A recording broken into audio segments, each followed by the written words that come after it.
and welcome to today's video where we're going to be looking at paragraph types for persuasive writing. So paragraphs that you can use when you're doing your persuasive writing that just help you to structure your writing and make it really clear and nice and persuasive. So you need your booklet, and if it hasn't arrived yet in the post, you can make these notes in your copy, in your kind of exercise book is absolutely fine.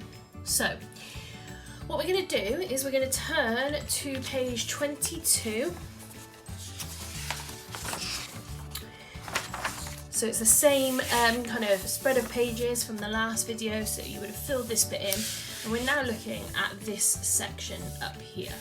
So what we're looking at is ways you can kind of write paragraphs that will, a whole paragraph, not just one language device, that can build up for you to have a nice, clear kind of topic to focus on, okay? So the first thing we're going to think about is an anecdote paragraph, okay? So this isn't just one sentence where you give an anecdote, it's a whole paragraph. So have a think now about what an anecdote is. We went over this last lesson, so you should already know. So hopefully you remembered without having to look at the other page, but an anecdote is a short story related to the topic, okay? So we're going to do some examples here, and we're going to focus again on the topic of homework because it's just an easy topic to do when you're thinking of viewpoint writing. So anecdote paragraph gives, so you give a short story explained in detail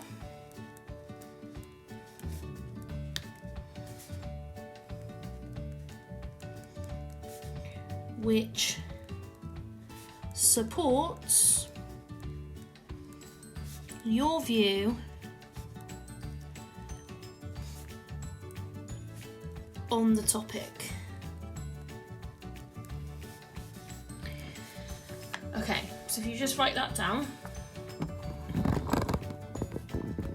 just going a bit closer, make it a bit easier. So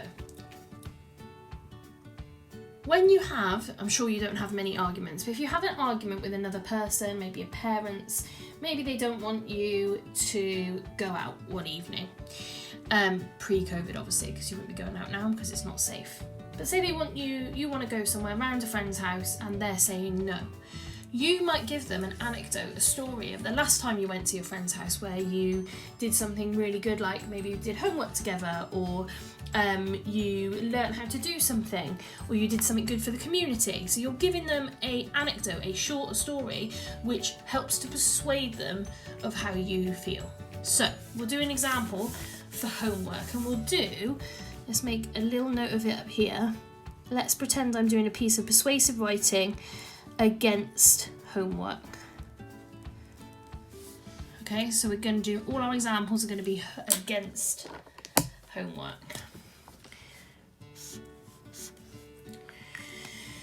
So I'm going to use a different colour pen for my examples like I did on the other page.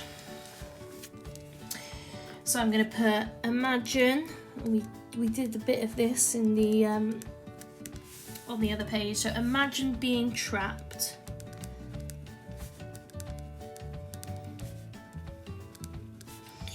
inside your bedroom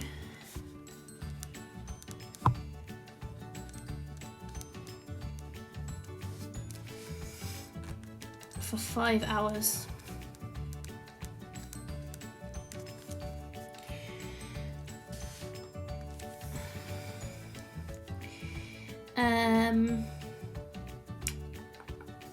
You stare at a pile of paper and books. Now we would describe that a little bit more. We might say about how, you know, there's lots of sounds outside of people having fun, your family are downstairs cooking dinner, and you're stuck in your bedroom. It might explain that in a bit more. You might say at the end of the paragraph, this is how I feel every night when doing my homework. So you give maybe a little short story, so there's probably a little bit more added here. And then you end it with, this is how I feel every night, or this is my life, this is my reality when I go home from school. So you're giving a story about yourself which backs up why you're against homework, why you don't like it. If the topic was recycling and it was about how people should recycle more, maybe you tell a story about, a short story about a family who recycle all the time and they win an award or something. So it's a short story that backs up what your view is on that topic. Okay, let's talk about research. So you don't. If you work for a newspaper, for example, and you were asked to do a little article about homework, you wouldn't just give information about yourself and your opinions. You would also want to use facts, and your research paragraph gives facts and statistics and other people's ideas and experts' opinions about the topic, which all prove you right. Okay, so give facts, statistics, and the opinions of experts, which prove you are right.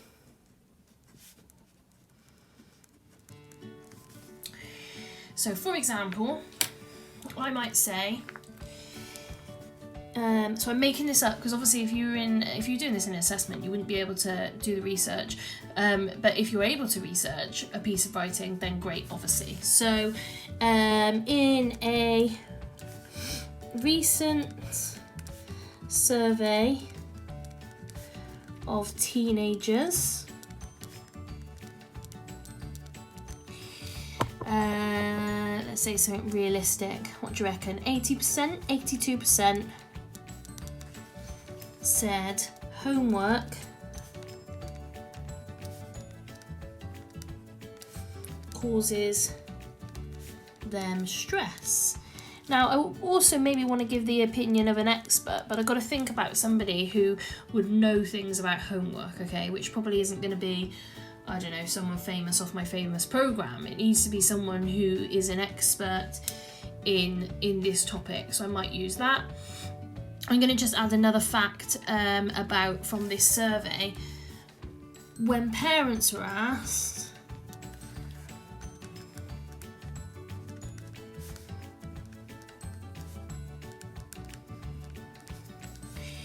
%,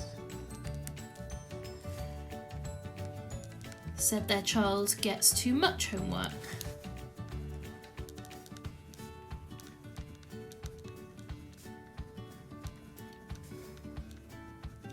So I'm just showing that I've looked into this and other people think the same thing as me. So I'm proving that I'm right, because not only do I think this, but everybody else does too. Finally, counter-argument. Now, counter-argument is definitely something you might have done when you've had an argument with someone. So let's go back to the example of you wanting to go around your friend's house. Maybe your parent's going to talk about that you haven't done, I don't know, the washing up. So your parent's going to say to you, well, you haven't done your washing, you haven't tidied your bedroom. And you know they're going to say that. So you'll say something like, I know you want me to tidy my bedroom, but... or I've already tidied my bedroom. You might even counter them, you might even do it before you go and speak to them. So that's when you're basically taking what someone else is saying and you explain why they're wrong, and you use it to, again, push your opinion forward, right? So give the views, the opposite viewpoint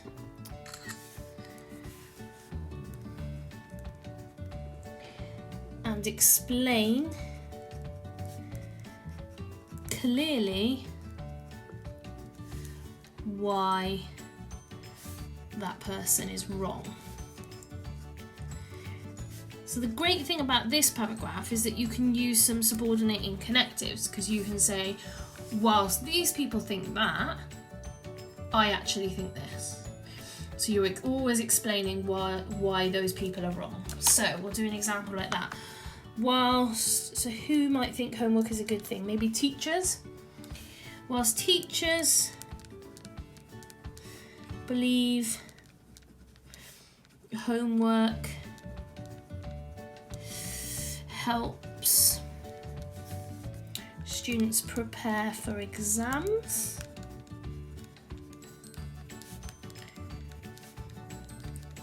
and then we're going to put a comma because that's a subordinate clause, so we've got to then actually give our main clause.